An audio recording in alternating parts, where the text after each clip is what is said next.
Ngog. Usa ka katawhan.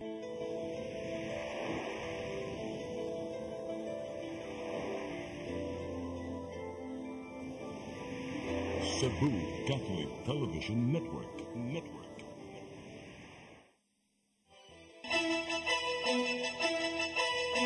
Uluhan sa mga balita sa Sari 47.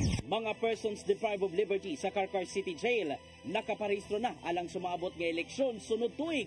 Operasyon sa mga illegal terminal ipasira sa kagamhanan sa dakbayan sa Sugbo. Mga VIP dili payungan sa kapulisan sa matag kalihukan. Sa bomb threat, klase sa UC Banilad Campus gisuspenso. Sugbo, Kabisayan ug Mindanao, Pilipinas ug katawhan kutos maabot sa tong Sibya sa tibuok kalibutan mayong hapon. Live kita karon sa CCTN Channel 47 ug kini ang tulumanon sa nagunang kasayuran nga angay natong masayran. Ako si Dennis Tabar. Tulumanon sa patas nga mga balita ug opinyon. Ako si Danica Caballes. Kini ang Sari 47.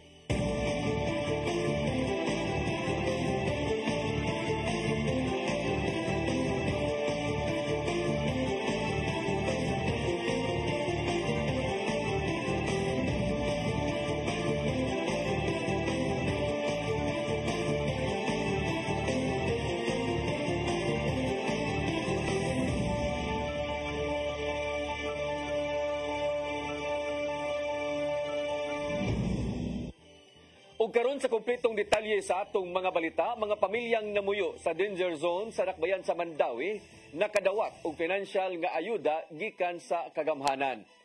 Sila mao ang nagpuyo kilid sa sapas o drainage nga gikinahanglang ibalhin na sa mas luwas nga dapit. Ang kasayuran ihatod ni Mary Rose Sagarino. Moabot sa usa ka gatos ang apektadong pamilya nagpuyo kilid sa sapa ug drainage sa barangay Magikay, Subang Dako, Tingob ug Paknaan. Nakadawat og 20,000 pesos ang mga nagpuyo kilid sa gipatuman nga drainage project sa syudad ngadto sa Paknaan ug Magikay. Samtang 10,000 pesos ang gihatag alang sa mga nagpuyo kilid sa sapa sa barangay Subang Dako ug Tingob. Gipanguluhan ni Mayor Jonas Cortez ang paghatag sa financial assistance sa mga apektado nga mulupyo aron ilang magamit sa pagtukod sa ilang bag-ong bay sa relocation site. Subang Dako og ang sa SM side na hawan na pero ngadto upstream na pagay mga balay no sa gentle breeze nga ang width sa mahiga ni gamay gyud so mao tong atong panangtangon i-demolish unya na ongoing project. Kanino daghan pa ni no daghan pa ning atong mga ongoing projects na kuan. So we need to relocate nga paghatag og mga financial assistance sa mga ma-displaced nga pamilya. Ang pag-relocate gihimo aron mapatuman ang mga proyekto batok sa baha ug masiguro ang kaluwasan sa nagpuyo sa danger zone. Ang ato ang gibuhat ani is kaliwang nag-receive nila sa ilang financial assistance kuha na pod buga na padayod sila sa maguba. Kano gid sir para ma-clear gyud ato mga waterways sir? Kay namgud tay giayo karon ang ato ang drainage sa court kay problema magid na tulo ang baha. So improve na to ang ato ang drainage sa syudad. So ato mga maapektuhan ni atong tagaan pod. Nagkadaiyang flood mitigation projects ang gipatuman sa syudad og dredging operations aron pagtabang sulbad sa problema sa baha.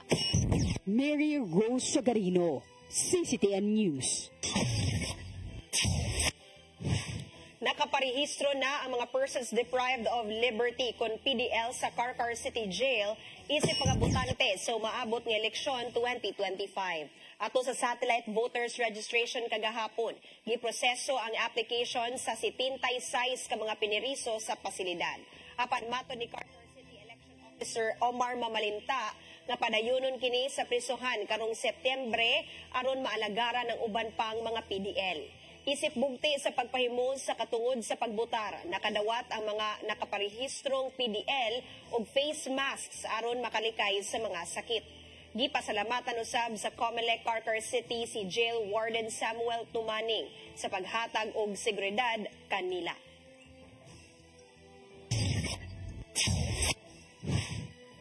Nanghatag ang kagamanan sa dakbayan sa Sugbo og mga gamit pang-eskwela, upat ka barangay karong adlaw.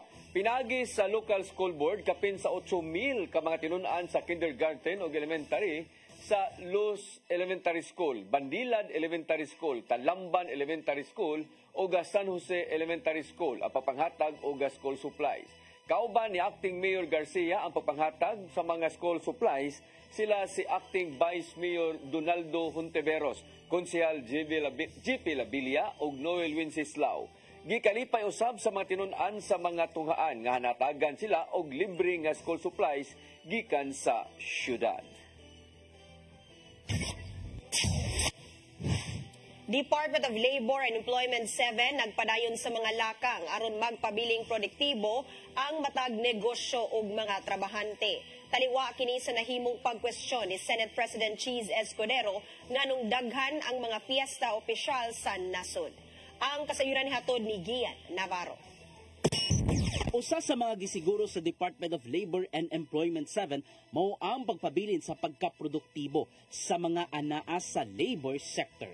Taliwa kini sa kontrobersyal nga pamahayag ni Senate President Cheese Escudero bahin sa kadaghan sa mga fiesta opisyal dinhi sa nasod. May numdumang gitumbok ni Escudero ang kapin usa ka buwang holidays nga giobserbahan diin matud pa nakaapekto sa pagkaproduktibo sa matag negosyo. Matud ni Dole 7 Director Lilia Estiliore nga nakapaygayon sila og mga seminars ug susamang kalihukan ngadto sa mga employer bahin sa mga angayang buhaton aron palambuon pa ang negosyo.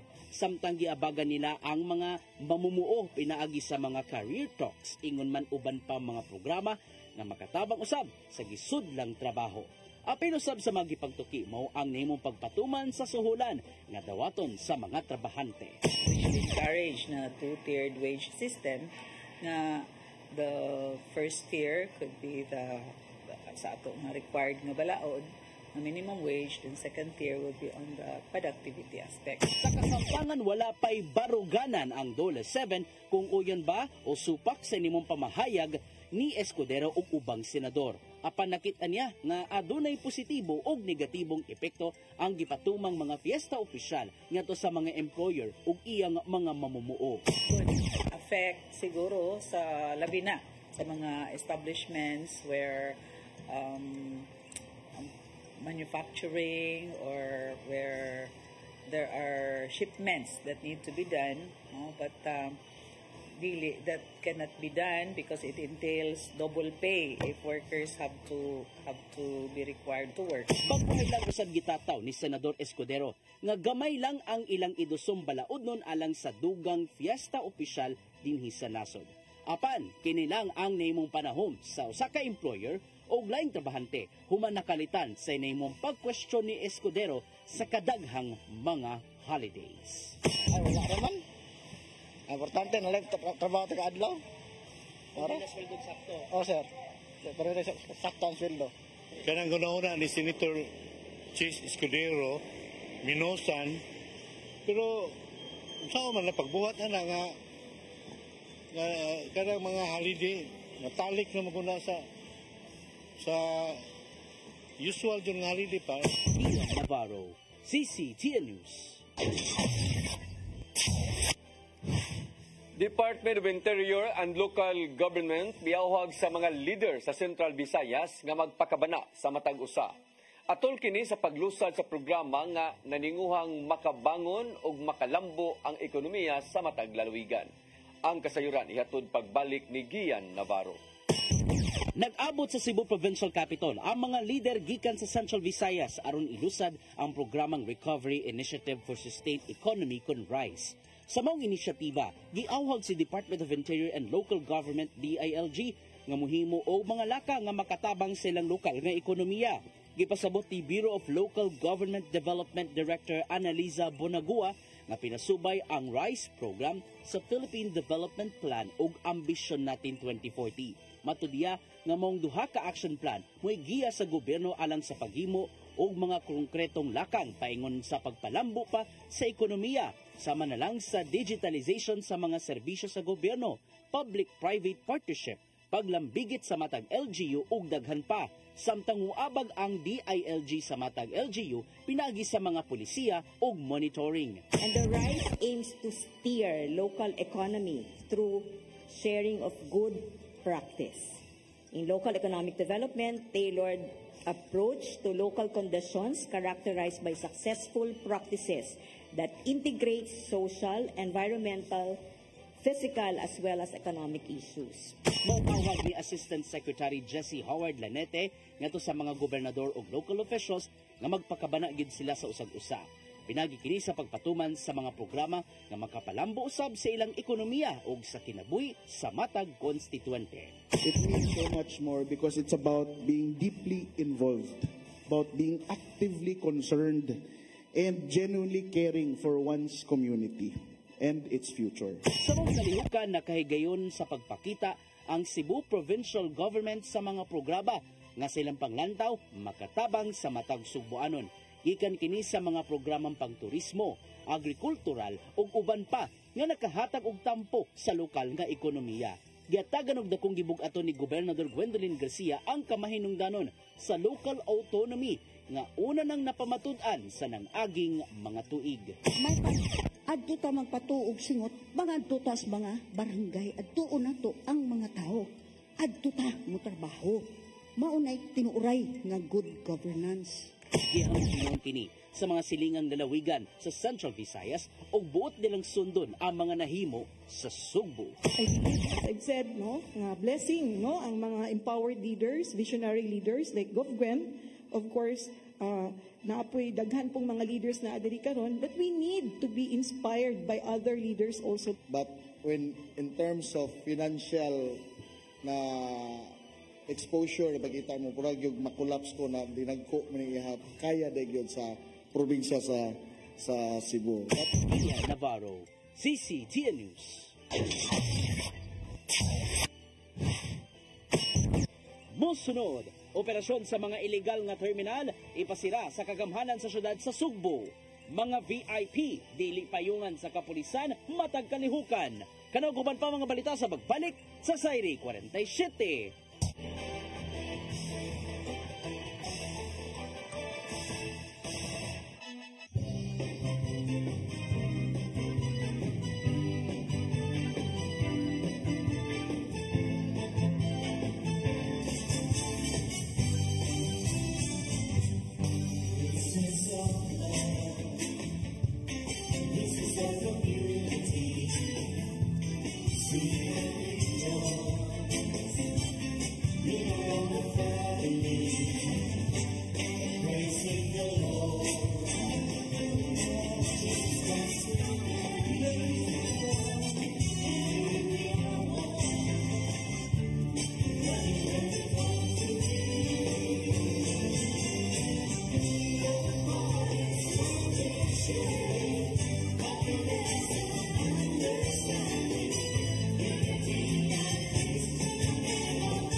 Discover the beauty of the Philippines.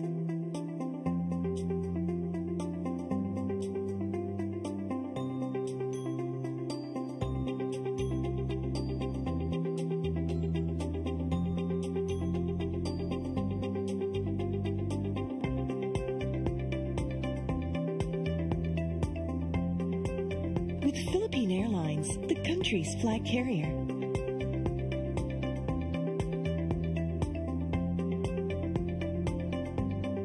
The airline that lets you feel the warmth of the nation.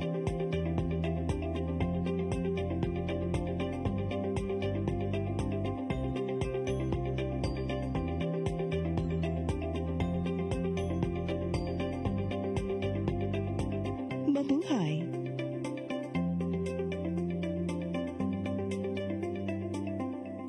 Come October 4, 5, and 6, another gathering will be held in Cebu City, the first National Charis Conference, which is open to all charismatic communities, realities, and expressions.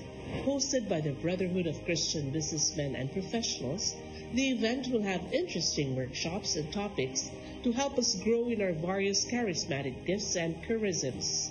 Watch out for more details about this event from our host BCBP in the coming days.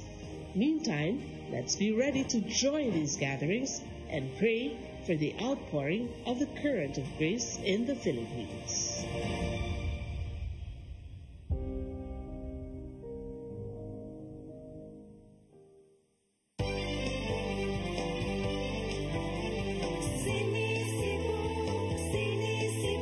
For your internet connection and for the signal of your cable TV, so fast and straight the transmission to your home. Sini Cebu offers you to have fiber optics for your viewing experience, perfect and clear, so fast, so great and affordable for you to enjoy. Cine Cebu Television Network Incorporated offers fiber to the home broadband internet bundled with fiber to the home cable TV connection. Cine Cebu Television Network Incorporated, with its operation in Metro Cebu and the whole province of Cebu soon. For your internet connection and for the signal of your cable TV, so fast and straight the transmission to your home. Cine Cebu offers you to have fiber optics for your viewing experience, perfect and clear, so fast, so great and affordable for you to enjoy. I am the God that healeth thee. I am the Lord, your healer. I sent my word and healed your disease. I am the Lord, your healer. I am the God that healeth thee. I am the Lord, your healer. I sent my word and healed your disease. I am the Lord, your healer. I am the God that healeth thee. I am the Lord, your healer. I sent my word and healed your disease. I am the Lord, your healer. I am the God that healeth thee. I am the Lord, your healer.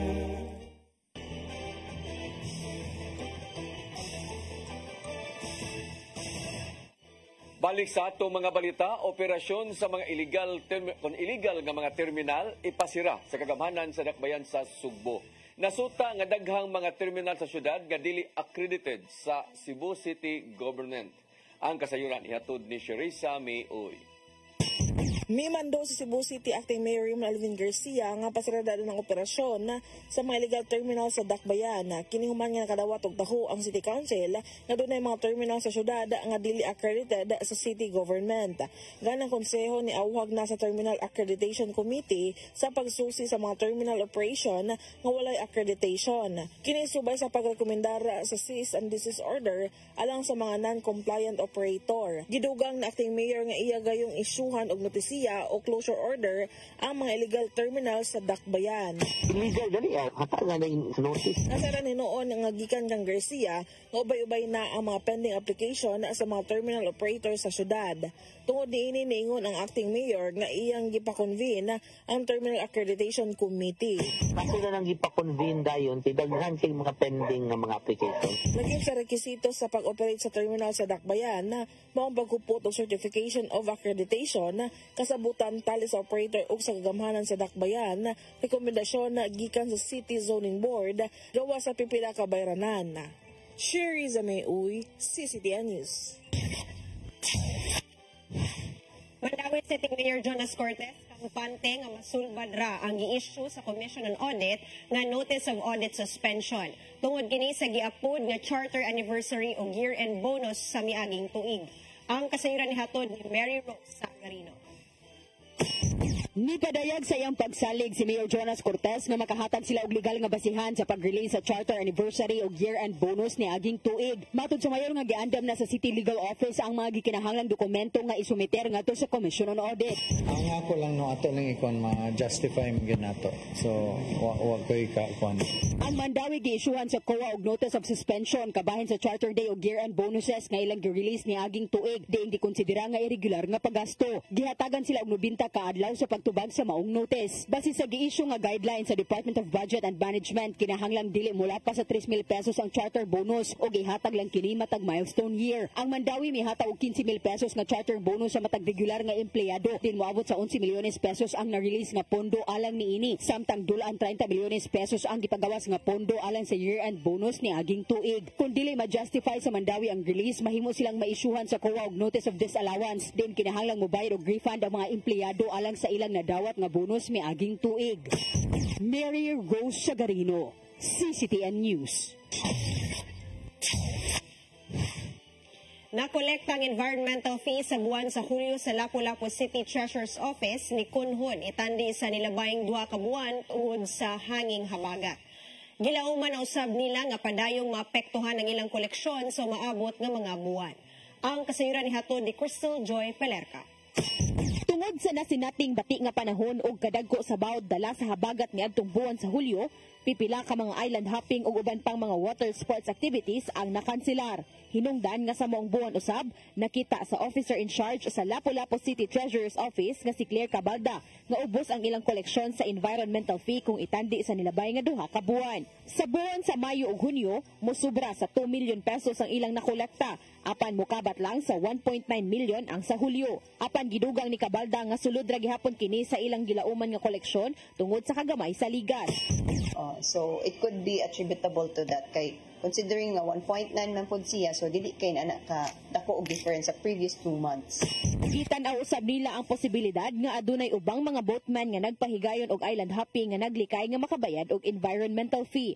Maong usa sa ilang gihingusgan karon nga kutob sa mosulod sa jurisdiksyon sa Lapu-Lapu City, makolektahan gid kini og environmental fee bisan asa pa kini nanukad. Ang ginahin-address nga ang atong bantay dagat nag-atang pod didto sa dagat sa Lapu-Lapu. Kung asa magi ang jurisdiction nato nga kumusod sila, kasi pagikan sila sa Cordova, kumusod sila na sa area or sa jurisdiction sa water sa Lapu-Lapu, then paningnan gihapon sila og kanang environmental fee from Lapu-Lapu City. Gibutyag usab ni Cabalda nga sa nasinating nagpadayon nga habagat, gilauman na nilang maapektuhan usab ang ilang koleksyon sa umaabot pa nga mga buwan. Really good karon nga panahon nga wet season manggudron nga period, no? So it is expected nga mukunhod jud niya based on the experiences of our kaning mga bantay dagat nato nga at this point at this time daghan jud ang muhinay gid na ang activities sa kanang island hopping. Crystal Joy Pelerca, CCTN News. Dili mahimong payungan sa kapulisan ang bisan kinsa nga very important person kung VIP sa matag kalihukan. Kini mo'y mando sa hipi sa Philippine National Police nga si General Romel Marbil ngadto sa iyang mga sakop. Mato ni Marbil nga gikinahanglang mabalik ang dignidad sa mga sakop sa mga nakaupirmi kung naka-uniforme samtang nag-duty. Dili maayo alang sa PNP chief ang mao nga binuhatan tungod kay dili trabaho sa usa ka pulis nga mamahimong gwardya o ulipon sa usa ka mahinungdanon nga bisita. Gipabalik sa kampo ang moabot 373 ka mga sakop sa police security and protection group nga gikan sa managlahing mga personalidad o organisasyon.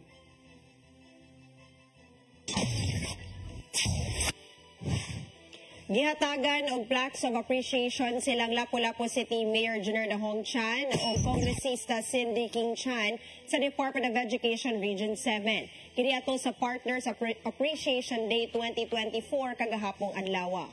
Gidawat ni City Councilor Annabeth Quizon ang pasidungong isip chair sa Committee on Education sa Dakbayan. Ang plaque gihatag isip pag-ila sa suporta nga gipakita sa Dakbayan ato sa ilang mga dagkong kalihukan. Kanumduman nga sa nilabay nga buwan, nahimong kaabag sa DepEd 7 ang Dakbayan sa duha nila ka mga kalihukan nga mao ang Learners Convergence o Palarong Pambansa 2024.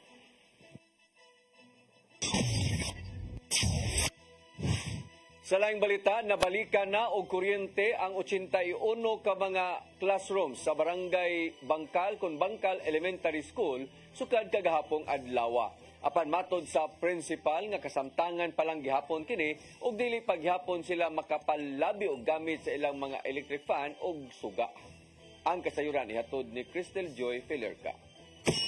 Nakasinati na og kahamugaway ang mga tinun-an ug mga maestra sa Bangkal Elementary School sukad kagahapong adlaw human nga nabalikan na og kuryente ang tanan 81 ka mga classrooms.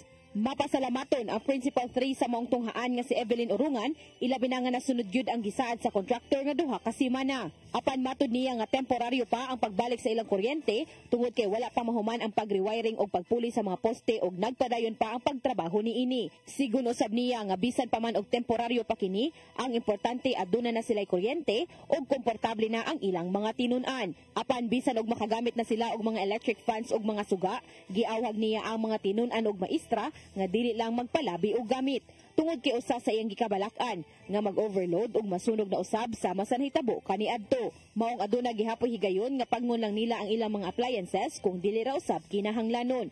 Samtang gidugang sa principal nga giimplementar na usab nila ang pagpasuot og mga school uniform sa ilang mga tinun-an isip pagsunod sa mando sa Department of Education. Apan sa pagkakaron, gikonsiderar usa nila ang mga batang magsuot og puti nga t-shirt. Crystal Joy Felerca, CCTN News. Musunod, tungod sa bomb threat, klase sa UC Banilad Campus gisuspenso. Kanaw guban pa mga balita sa magbalik sa Sairi 47.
Discover the beauty of the Philippines.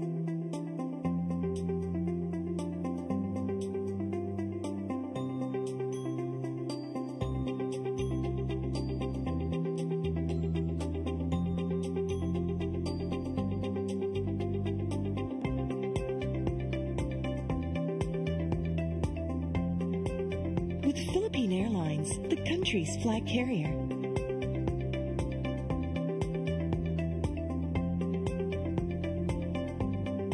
The airline that lets you feel the warmth of the nation.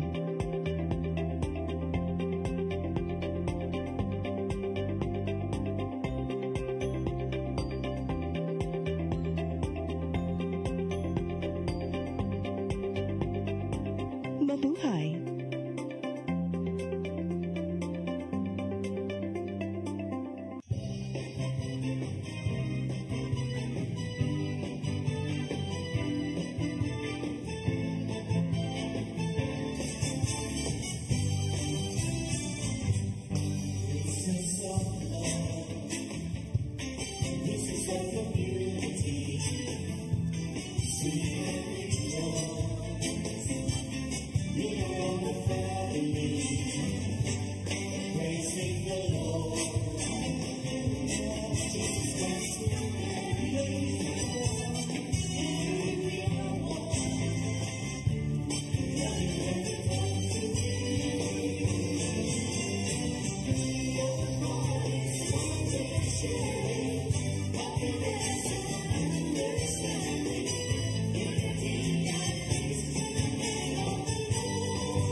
Nangita ko nung gusto para internet sa kong anak nga. Ay, wala na yung problema. Pag-sinisibo. Sinisibo, sinisibo. For your internet connection. And for the signal of your cable TV. So fast and straight the transmission to your home. Sinisibo. Sinisibo, sinisibo. Offers you to have fiber optics. For your viewing experience, perfect and clear so far. So great and affordable for you to enjoy. Sinisibo. Sinisibo Television Network Incorporated offers fiber to the home broadband internet bundled with fiber to the home cable TV connection. Sinisibo Television Network Incorporated with its operation in Metro Cebu and the whole province of Cebu soon. And affordable for you to enjoy. Sinisibo. Ang kinabuhi puno sa hagit. Sumpita ka, Dria! Ay, paginarte! Pagdita ka! Puno sa pangutana. pa gani ka kayo?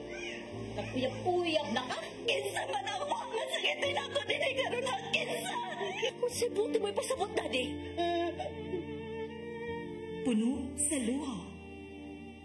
Nagpili bang ako nga imong anak o kanay imong mga babae? Kasuko.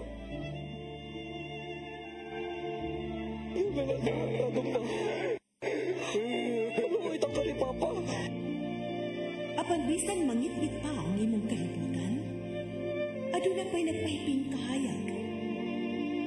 Aduna ka pa'y kasumbungan. Mga laman, hanap na. Dear Tatay, Tulog na unlod na. Nganong handungan. Wailain pagi aron masabtan nato ang Biblia.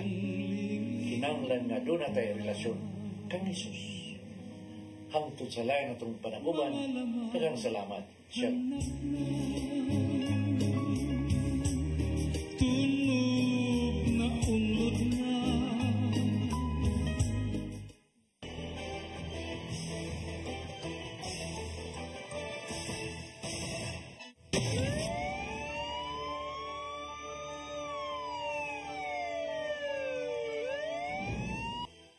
Balik sa atong mga balita, klase sa University of Cebu Banilad Campus gisuspinso tungod sa usa ka social media post kalabot sa hulga sa pagpamumba. Human nga gisusi ang palibot sa tunghaan, giila pa ang mga otoridad kung si kinsa ang nagpaluyo sa mao nga hulga. Ang kasayuran ihatod ni Crystal Joy Filierca. Nasugatan sa mga tinun-an sa University of Cebu Banilad Campus ang grabing kakuyaw tungod lang sa usa ka social media post. Nakugang ang palibot sa post gikan sa Facebook user nga si Shalij Alejandra bahin sa giingong bomba nga gibutang sa ibabaw nga bahin sa tunghaan. Gilakbit usab ang grabing kabalaka nga iyang naangkon isip usa ka batan-on sama lang sa giingong biktima sa bullying. Maong daling nakaresponde ang mga sakop sa Explosive Ordnance Division of Special Weapons and Tactics Team gikan sa PNP sa maong tunghaan. Human misubay sa tibok tunghaan, wala sila nakit-an bisan unsang mga bomba nga nakabutang mismo sa school campus. Maong nagkanayon si Cebu City PNP Director Colonel Antonieto Cañete nga walay angay ikabalaka ang mga estudyante tungod sa daling pagresponde sa mga sakop. Padayon pang giila kung kinsa man ang responsable sa mong hulga sa pagpamomba aron mapasakaan og kaso. We will file appropriate charges to you. This is a serious criminal case whenever we file against him and look at him. Dili bag-o alang sa Chancellor sa UC nga si Candice Guachanoy ang maong hulga nga nakaapekto usab sa operasyon sa tunghaan. Sa kasamtangan, suspendido ang face-to-face classes sa UC Banilad ug ipatuman lang una ang online class. Human nakasabot sa rason nganong nahimo ang maong hulga, may pahinumdom ang Chancellor nga modangop kanila og sa mga eksperto kung adunay problemang gihambin. To have made you special, but not in this way. We have mental health professionals, as you are aware. We have people who can help you with all of these things, the problems you're going through. Nakigalayon ang kadagkuan sa UC ngadto sa PNP Anti-Cybercrime Division alang sa identity sa nanghulga. Gipagawas usab sa advisory ang mga contact numbers nga mahimong katawagan aron makaabag ug makahupay usab sa giatubang nga problema. Crystal Joy Filierca, CCTN News. Sakyan ang gigamit atol sa pagpanuli sa Barangay Ermita gipagawa sa Cebu City Police Office. Special Investigation Task Group miauhag sa katawhan nga making-alayon kanila kung asa nahimutang ang maong sakyanan. Ang kasayuran hatod ni Mary Rose Sagarino. Tuyong gipagawa sa Cebu City Police Office ang usa ka getaway vehicle nga posibleng gigamit ato sa pagpanuli sa duha ka pawn shop sa Barangay Ermita, Dakbayan sa Sugbo. Base kini sa gihuktan nilang CCTV footage gikan sa mga establishmento duol sa maong tindahan ug alahas. Suma pa sa tigpamaba sa Special Investigation Task Group nga si Police Lieutenant Colonel Maria Teresa Makatangay nga katapusang nakita ang maong sakyanan sa Mandawi City niadtong Agosto 8. Posibleng nagbiyahe bisan asa sa Sugbo ang maong getaway vehicle pagkahuman sa nahitabong pagpanulis. After the incident, it went to the south in Talisay area, and then a couple of hours went back in the city, in Cebu City, and then it went to cross in Mandawi City. Gawa sa getaway vehicle, nabutyag usab ni makatangay nga tulo ka mga motorsiklo ang posibleng gigamit sa mga tulisan. Awhag ni makatangay nga to sa publiko nga kinahanglang makigalayon kanila kung adunay kasayuran asa nahimutang ang maong mga sakyanan. Kiniaron sa pagsulbad sa responsable sa pagtulis sa mga alahas nga may kantidad tanan og 14 milyones pesos. Nakigalayo na sila sa Land Transportation Office 7 alang sa pag-ila sa tag-iya sa maong sakyanan. Apan dili pa nila mabutyag sa kasamtangan kung kinsa man ang posibleng nigamit ni ini sa pagpanulis.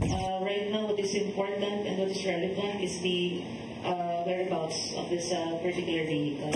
Mahimong makigalayon ang publiko sa Carbon Police Station. Pinaagi sa numerong 0908-872-5924. Mary Rose Sagarino, CCTN News.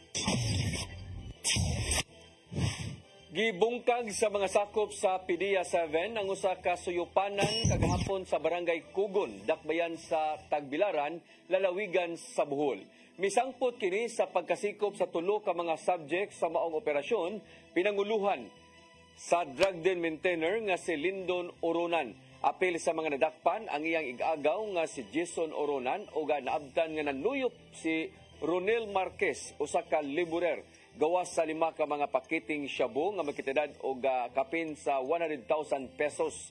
Nasignit sa PDEA 7 ang mobile phone ug uban pa nga mga drug paraphernalia. Matod usab sa PDEA 7 nga nadakpan na niadtong 2017 ang drug den maintainer nga si Oronan tungod sa paggamit og ginadiling drugas apan nakagawas ra usab.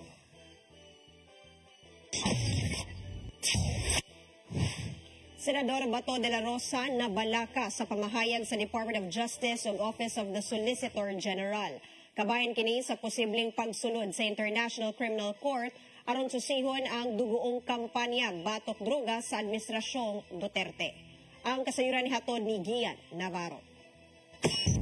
Gikwestiyon ni Senador Ronald Bato de la Rosa ang pamahayag ni Justice Secretary Jesus Crispin Remulla ug Solicitor General Menardo Guevara ngadto sa International Criminal Court. May labot kini sa nimong investigasyon sa dugoong kampanya batok ginadiling drugas sa liderato kaniadto ni kanhi Presidente Rodrigo Duterte.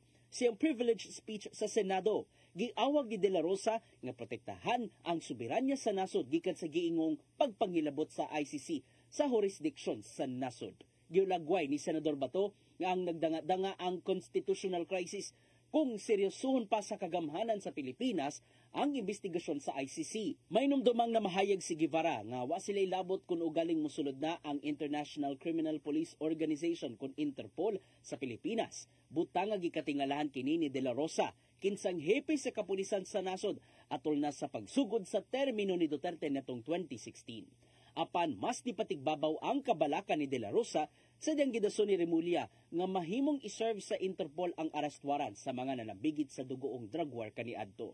May numdumang namahayag si Guevara nga walay legal duty sa nasod aron abagan ang ICC sa investigasyon. Mong dili sayon ang pagbabag sa kagamhanan bahin niini. Sumapaw sabdi De La Rosa nga delikado kayo ang maong mga reaksyon o posibleng mahuna-hunaan sa katawhan nga di mapanalipdan sa Department of Justice ang rule of law.